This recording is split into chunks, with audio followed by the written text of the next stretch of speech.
Well, good afternoon, ladies and gentlemen. This is Nolan from Mullingar in Mullingar with the show called The 12 Bongs.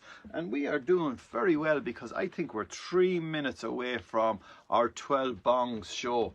And before that, we've just a few things to go through.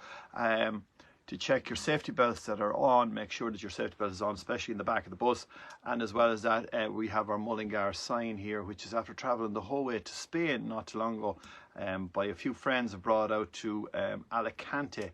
So if you're looking for one of them signs, we can organise it like this, and I'll do this. Look, as you can see from the sign, folks, it's got the cathedral and it's got all of Mullingar, and then across the top. So we got them made especially for Niall was asking for them, and fair play to him, he's put them up there all over the world. Now, as well as that, it's 58 minutes coming up, and what else we got for you folks? Well, we have the show's coming to you in association with, we'll just find out who's associated with today, because today it is Deborah's Cakes. Deborah makes these absolutely amazing cakes, and there's one that she made, and it's like a suit. And there's even a tie in it as well, so she can make all that for you. And her number is 087 7438 275, and give her a buzz there and just say Ray sent you, and she might put in a little bit more extra cake in the mix. Now we're tipping along nicely, as I said. Show's coming to you in association with Deborah's Cakes once again, and we'd like to thank John from Rathwire Post Office and Centra for introducing the show. We were out there not too long ago, and today is the first day of March. Would you believe it, folks? I haven't seen one crow yet. Yesterday I seen them, they're all carrying around, whether they were a day ahead of us. But ladies and gentlemen, it's time for the 12 bongs, and I have my VIP guest on, Matt Nolan. Matt, great to have you on board. So great to be here. A pleasure. And as I said, we're in the back of the bus, but we're going to do the 12 bongs. You've never done the 12 bongs before. No, but I'll have a look. Will you have a look? Well, you participate is the most important thing. So I'll do one bong and you do the other bong. We'll try and make sure that we get the 12 bongs in. We could go over, but doesn't matter. Okay, so I'll start off with my bong. Bong. Bong. Bong. Bong. Bong. Bong. That's 6. Bong. Bong. 8. Bong. Bong. 10. Bong. Bong. Brilliant. Matt, tell us, how is it going yourself? That's going very well. This is an amazing meeting here in the back of a bus in the heart of Mullingar. My God. So I don't know if there's anybody listening or looking or whatever, but if they are, I hope they're well, no matter what part of the world they're in, because I came in to talk to you about a book about Mullingar. That's right. And this kind of a setup for people my age is extraordinaire, as we say in the French language. Totally. Yeah, well, as I said, we started this off during the last 2 years or 3 years of the break that we took in society, and I thought to myself, this is a great way of keeping busy, and our community as well. So we have a lot of people looking in from downtown Mullingar and all over the world, and we keep it sort of very simple and fun, like, because we need a lot of fun in our lives. Absolutely. Now, you have this great book, and we've been chatting about it all week. And there it is, folks, and that's what it looks like. Matt, where would we start with the book for starters? Well, I don't know where to start, but when I came to Mullingar, I don't know what kind. In 1972. In 1972. Yeah. I have no idea what kind of meow was on me. Do you know what meow is? By the No. way? Meow is kind of bad luck or misfortune or something like that. Yeah. But I was always interested in taking pictures and photographs, mainly of people, believe it or not. And people are the hardest thing to take photographs. Very much. You can take photographs of animals and they don't mind, or photographs of landscapes and stuff like that. Yeah. But once you get into taking pictures of people, it's tricky. And that was the one that I was interested in, taking pictures of people in their environment mainly. And I got particularly interested then in taking photographs of characters. And when I came to Mullingar back in 1972, the place was full of characters. We don't seem, for some reason or another, to have the same number of characters. Correct. As we used to have. Yeah. Now, people like you, intelligent people like you might know, but I can't figure out why we don't have as many of those characters around the town who added so much colour and excitement to the Mullingar that I knew. And I photographed as many as I could have. I missed some great ones, Ray, though. But they're in here. They're in the memory, are they? They're in my memory. I'll never forget them. People like Katie Roach and Johnny Mullen. I don't know why I missed Johnny Mullen, you know. Go away. Yeah, I missed him. I have photographs of him, but I haven't photographs of him in his famous little car going around the town. Johnny Mullen talking like this, coming up and down the town. Dancing tonight in the Lake County Hotel. Yeah, so I missed that. Johnny Ray then was another Johnny one. Ray. I knew Johnny. Yeah. And I miss Katie Roach. Oh, I miss her immensely. I don't know if you knew. Did you know Katie Roach? Roach? Yeah. Katie Roach used to sell sweets. Ups the daisy, yeah. Katie Roach had a little sweet shop there opposite the Annabrook Hotel. That's right. But it was more than a sweet shop. It was a huckster shop of all sorts. Yeah. She used to specialise in selling sweets. She had a great face. She had real thick glasses, and she had difficulty seeing the prices on them. Right. And she used to sell a variety of sweets to kids, and kids used to come in with fourpence or something. Yeah. And they'd be looking for gobstoppers and wibbly wobbly wonder bars, and they'd want to know how much they could get for the 4 pence. And Katie would spend a lot of time talking to them about what they could get for 4 pence. And there'd be a queue at the back behind those little lads. But Katie never minded. She was an extraordinary, and she was an elderly woman, you know, and she had a powerful face, never really worried too much about makeup or hairdos or anything like that. Yeah. And I missed her. And her shop. And her shop, yeah. Yeah. That was, it's probably where the coffee shop is now, is it? Yeah, there's a coffee shop there now. Yeah. And there was another man down Mount Street, Johnny Jingles, we used to call him. Johnny Jingles? Yeah, he had a little blue shop there, and he used to sell kind of second-hand items. It was an extraordinary shop altogether. Now, it was difficult to get into it because the place was full of stuff. That's right. But was he called Johnny Jingles? He wasn't called Johnny Jingles. No. That was a nickname that people probably had. because he had everything. Because he could get you anything. I remember buying bangers down there as a kid. Bangers would be a speciality, all right. Now, getting back to the book, because all these characters, we're going to show you 1 or 2 pictures out of this book. So if you were looking for this book, this is the one that just actually comes straight away. Now, this picture here, it says it all. 3 lads going for their haircut, lads. Where would you get it? And that was about 1970. And to me, that picture is timeless. Do you know? Oh, yeah, yeah. And the other thing about that, Ray, is, you know, you saw all of those people. Everybody else did as well. But nobody ever said, could I take a photograph of them?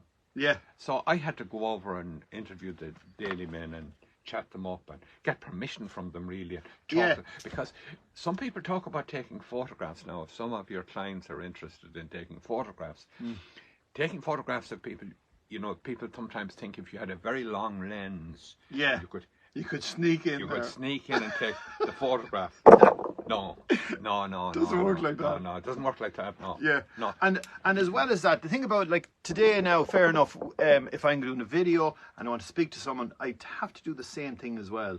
I can't just come up and turn on the camera. You have to sort of nurse them into it and get their permission in a way. Yeah. But the other thing, getting back to photograph, is you have to get their permission, because your man's out there coming into town, he's getting his hair cut, and the last thing he wants is his picture taken, right? Because it's personal. Because you look in the mirror and you say to yourself, I don't look great today, and then you're saying to him, you're going to take his picture, right? Yeah, but hold on a second, Ray. People ask me a question. Do some people take bad photographs, or do they come out badly in photographs? Yeah.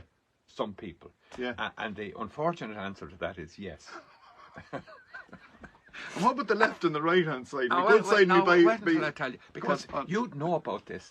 You'd know a lot about this, because sometimes you can hear people talking, and they're fantastic talkers. Yeah. They're natural. Yeah. They don't worry about their Mullingar accent, and they're lovely. And you then say, would you hold on a moment? I want to get a tape recorder or a video camera. Yeah. And it disappears. Yeah. Yeah. The accent, they get nervous, they get tense, and they try to be perfect, and everything natural disappears. And it's a bit like that with photographs. Yeah. Sometimes you can see a great photograph of some great woman or man sitting somewhere, and they look so perfect and so natural, regardless of their age. And you take out the camera and say, can I take a picture? And they get tense, they get Yeah.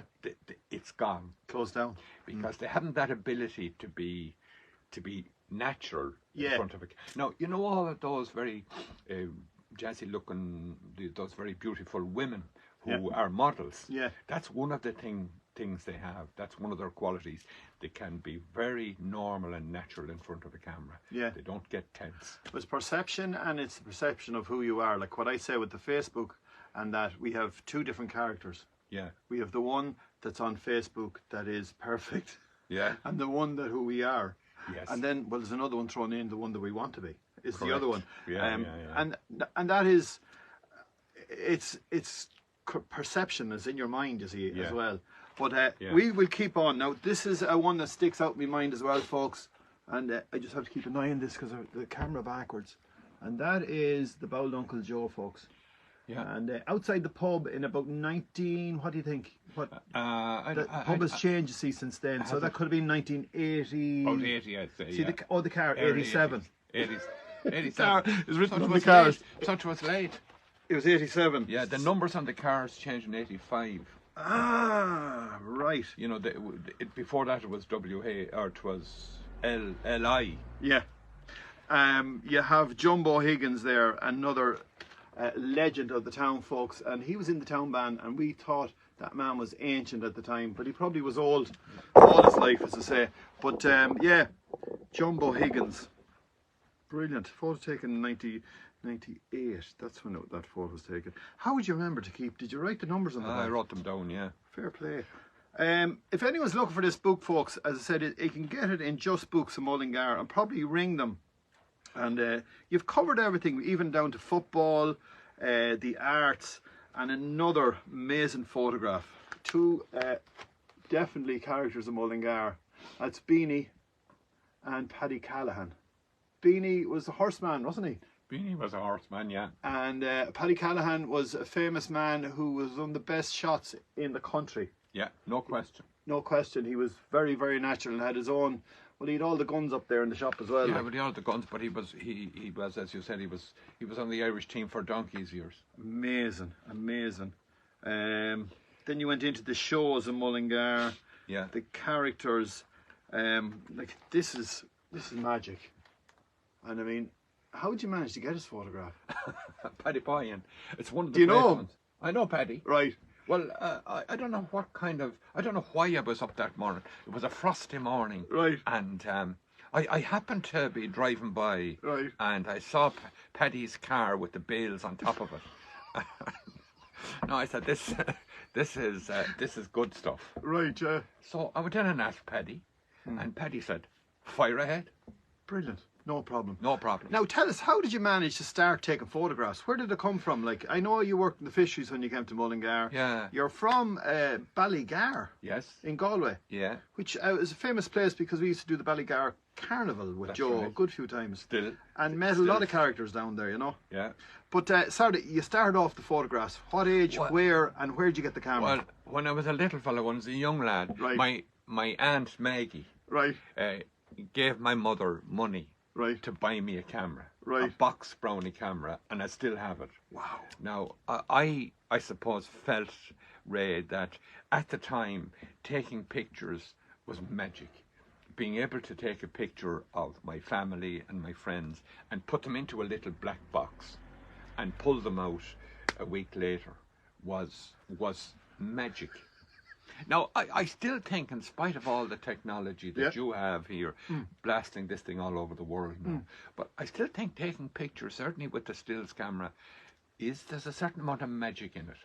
You know, being able to look at Paddy Boyan and Joe Dolan and Beanie McDonnell and the Fishwoman and Billy Whelan and Paddy Wallace standing outside his pub, and you know what I mean, all those characters like Tom Dunlop and doing his flowers out in the thing, and umpteen Paddy Dolan. Look at that, the massive Paddy Dolan, and there's something now that is. There's Billy Whelan, Billy Waldron rather. Dr. Waldron, as he's known to most people, doing a bit of weighing a fish out at a fishing competition out at Loughool. But there's a rather unusual photograph now. That's right. It's taken of a Polish man fishing on Balnafid Lake, fishing on the ice, because that's what they do in Poland. They bore a little hole on the ice and they start fishing for the fish through the hole. I remember that because he put up a covering then as well. Put up a little bit of shelter, because it was 2010. Yeah. And I was up and down that road the whole time. But so you started taking his photographs. Now, how did you develop them? Did you go and start developing them in the house? I developed them in the house. Did you? At that time? At that time, yeah. Wow. Yeah. Wow, that's amazing. Yeah. But, you know, at that time we had film. Yeah. You know, decent old black and white film, you know. That's right. And... High 8. What was it? the stuff that I used to take was usually Kodak film, you know. It was amazing how Kodak changed to Fuji, but that's a whole story on its own. But you know, if you really wanted to get an understanding of taking pictures as well, guys who spent a lot of time in a smelly dark room with fixer and acid, you know, it was a great training to understand about photographs. And the other thing, when I started taking photographs, I had only 12 on the roll. Okay. 12 photographs. Wow. To take 12 exposures. So I had to think hard about what kind of a photograph I would take, because I had only 12 goes at it. Yeah. So 12 shots. 12 shots. So I had to try and work out in my head. I had to compose the photograph. Yeah. I had to think about background, colours. You know, and more than anything else, the bloody exposure, like whether I would have it at 2.8 or 5.6 or whatever, you know. And the expense of it as well, because I mean, this stuff was not cheap. Like even taking photographs in the 80s and going in to get them developed was not cheap either, you know. Correct. But that's it. You had to make sure that you got the shot. Yes. Did you ever take? I used to take a lot of photographs with no heads. Well, that's a great piece of learning as well. Taking no heads. Get them all standing right there, and then you take the photograph. 2 weeks later, there's no heads. What was worse was some your friends standing out in the middle of a field as a little dot. You know, so that was a piece of learning and all of that as well. You know. So, but the thing now is, you see, we don't have to think, because we have the camera doing so much for us. We have the camera. You can take 1,000 photographs. Yeah. If I want to take a photograph of Ray Dolan, I can come up and take 100 photographs, no problem. Boom, boom, boom. Sitting, standing, walking, or whatever. And I don't have to work on it too much. And afterwards, I can put it on the computer and change the color, change the exposure. Yeah. So. And as well as that, when you think about it now, so we had 12 shots at that time. We had 12 shots, and you had to think about them 12 shots. Now you can take the photograph and go, no, I don't like that. Delete it. Yeah. It's like, it's like magic. But you won't believe now what I'm going to tell you now. Tell me. You're into the whole music business, all the Dolans. And we changed. When he came out first, Joe Dolan made a record. Yeah. And it was, you know, it was something unbelievable to have Joe Dolan's voice playing on a record. And we had a little black record that we brought home, and we put it on the thing and played it. Yeah. And there was a certain amount of magic about that as well. And then we got LPs. We could put 10 or 12 of them on it. That's both right. sides. Then we had double LPs. And then we went to CDs. Yeah. And we thought this was really fantastic. Then we put them all on the internet. We can download them off the internet now. Countless songs from all over the place. Yeah. And you won't believe what I'm going to tell you. Then we went back again to where we started. The LP. With the LP. Yeah. I was in a shop in Dublin, music shop there last week, waiting for the Lewis, and the guy says they sold more LPs than CDs last year. So people are buying the machine again. And you won't believe what I'm going to tell you now, is digital photography is dropping. They are now going back to film. They're buying film cameras and buying film again. So going back into the theory and the way of making the because photograph. I suppose people feel there was a certain amount of magic about the black and white, first of all, and then the colour tones. Like it was able to get skin tones that apparently the digital can't get. Yeah, and that character in the face and all your colours Yeah, and all that. yeah. Now, as well as that, we want to show you off because you're on the topic this week. My Up God. close and personal. He's on a total and absolute world tour, ladies and gentlemen. There he is there. And my God. anyone who wants to know more about Matt Nolan, all his private secrets are in there in the topic this week, so you can check them out. That's embarrassing. Not to worry. Now, tell us, you're into the Irish as well. Now, you came from Ballygar. Was there much Irish in Ballygar? Well, I went to an all-Irish school, and you know, the house I was brought up in was a small farm outside Ballygar, you know, where we had cattle and we used to cut turf and save hay and go to the fairs and all that kind of stuff, you know. So that's the kind of back.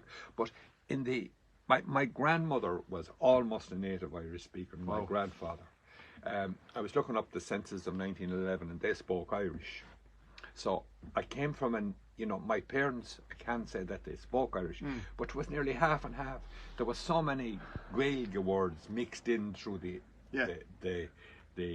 English. So we had Irish words for this, that, and the other thing. And were they Nolans as well, now way back into your grandfather? Oh, yeah. Yeah, they were Nolans. And were they from that area as well? They were. Lock, stock and barrel. And we could be related, like, because maybe they made a mistake, Nolan and Dolan. Well, yeah, no, they were, and Tolans. They were all mixed up. It was accents that changed that. Yeah, like writing it down, Yeah. Dolan, Yeah. Nolan, Yeah. and then you become someone Our else. parish priest often made the mistake by writing it as well. Now, another thing as well is you knew my mother. I did, well, and a lovely woman from Edgerstown.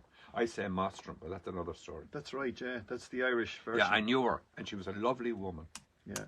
So you would have, the pub would have opened around 1977. Yeah. And I remember you being there all right, but the only time I got chatting to this man, would have known him all my life in the town, folks, and then we ended up chatting at the Fla last year, and we had a great bit of a chat. Yeah. And we got to sort of know each other. And it's gas. I always say that we have everything in our town.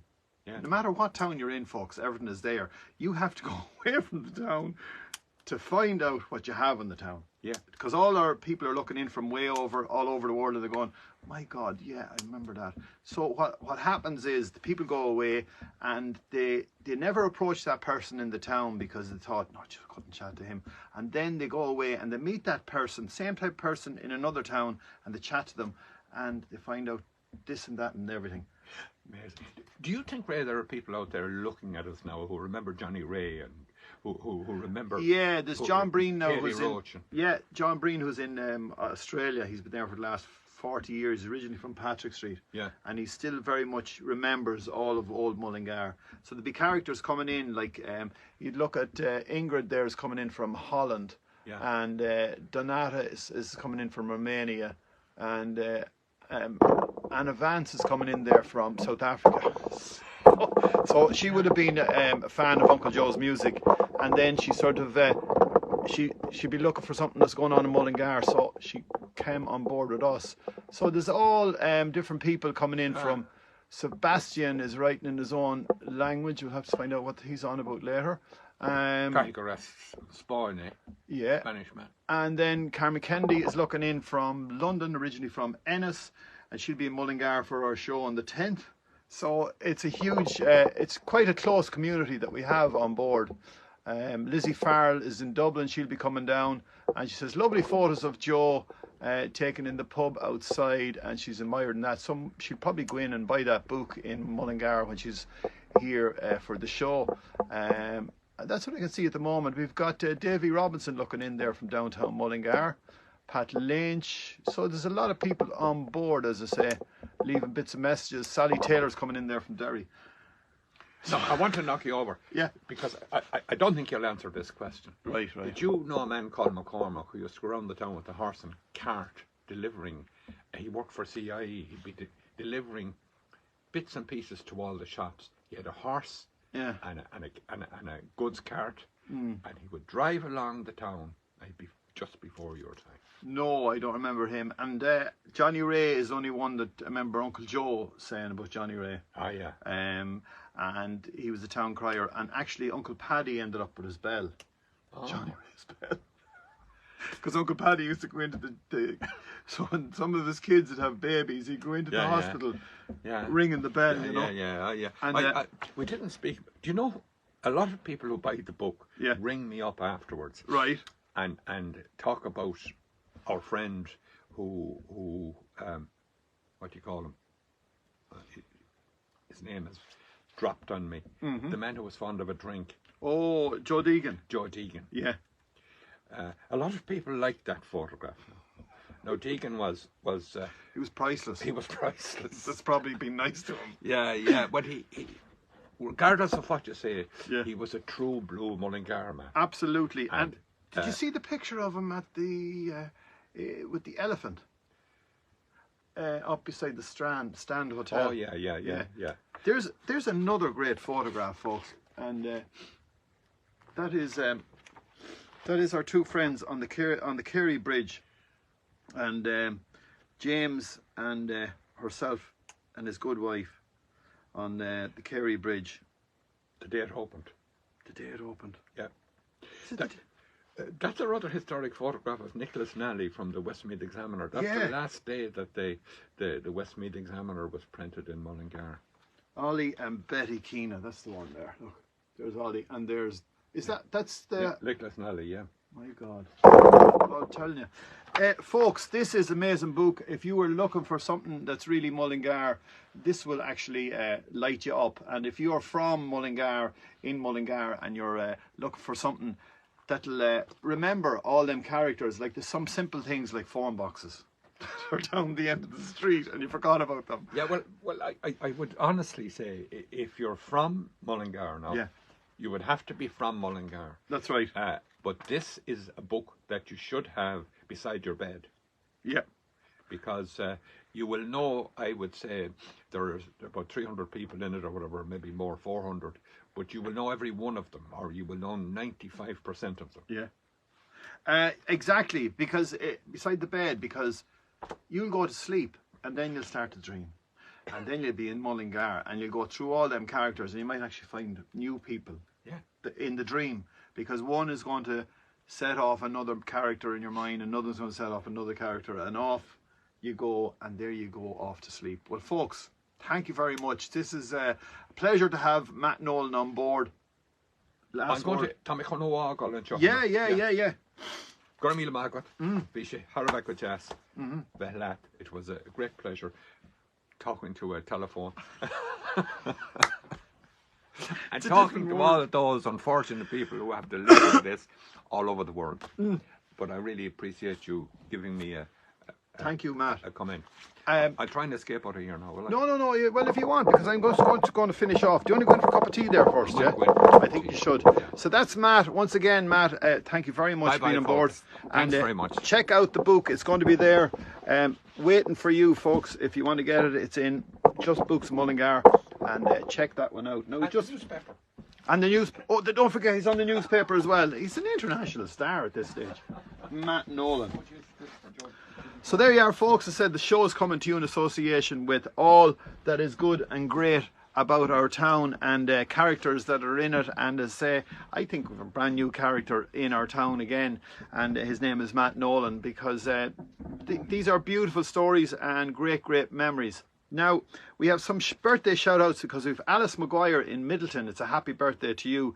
And Alice was with us not too long ago in the Cork Opera House with her husband. Yes, indeed. And both of them got married this year. And the signal is sort of half dropping. Not to worry, we're going to continue. So happy birthday to you, Alice. And Alison Maguire. Kathy Faulkner. Cahill Faulkner in Mullingar, happy birthday to you. And John Dowler in Mullingar, it's a happy birthday to you. And Amanda Mullen in Colucan, it's a happy birthday to you. And Terry Nealis, happy birthday to you. Pat Gill, the legend, happy birthday to you in Killarney. And Pat Whelan in Colucan. He's got this great big lake out there and you can go out there for a great bit of fun. So happy birthday to you. Wheelahan and Kiever Reese in Mullingar, it's a happy birthday to you. And Amanda Mullen, happy birthday to you. Shane Fenton in Mullingar, it's a happy birthday to you. And Katie Johns in Dublin, a happy birthday to you. As I said, Matt Nolan is our special guest. His book is called Matt Nolan's Mullingar. No, it's not called that. It's called Mullingar, Time Goes By. And it was written and produced in 2015. And don't forget, in Shandona, the Baby Sharks are back. And Mullingar market, food market. It's a brand new market. It's going to be open in the Parish Community Centre every Saturday, 9:30 to 2:30. And we said about the crows earlier on. I haven't seen one crow. Have you seen any crows in your vicinity? Please send us a message. As well as that, mnolanmullingar, and the session starts on the 8th of March. Local traditional musicians, songs, stories, tunes and dancing. So check that one out and go down there and have a good old bit of crack on a Wednesday. Mullingar Bowls is open for business if you want to ring them on 085 738 1021, and the air code is N91WD96. And well worth checking out. As well as that, an event on the 6th of March, because today is the 1st of March. On the 6th of March, the Battle of Janoville, and this book was penned by Commandant Pat Quinlan, and the story is going to be told by his son Leo Quinlan, and that's on at 7 o'clock on the 6th. That's next Monday. And we had Matt on, he's speaking a little bit of Irish for us. Seachtain na Gael starts on the 1st of March and continues to the 17th of March, encouraging the words of Irish in our culture. And as well as that, we have the Crane Bird is hiring people, and they're back in Dominic Street, I believe, and the town band is enrolling from 8 to 10, and from 11 then up to whatever age you want to join the band. 086 199 9497. That's 3 9s. I hope I got the right amount of 9s in.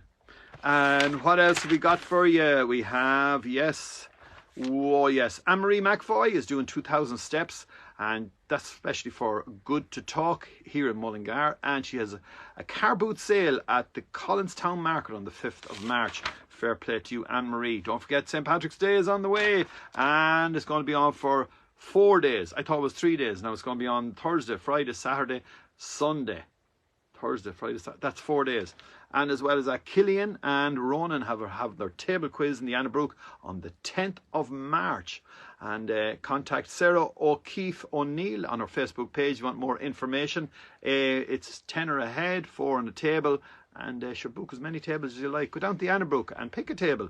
Big shout out to Laura Delaney, and she's in the Celtic Drop Bar in Playa de Flamenca. And as well as that, the GAA Jackpot Lotto. It's very simple. Go to your local GAA page, find out where the Jackpot Lotto is, drop a few pound in, pick 4 numbers, and you could have some cash in your pocket for March. As well as that, the bingo in the RFC Mullingar, and that is in the Rugby Club.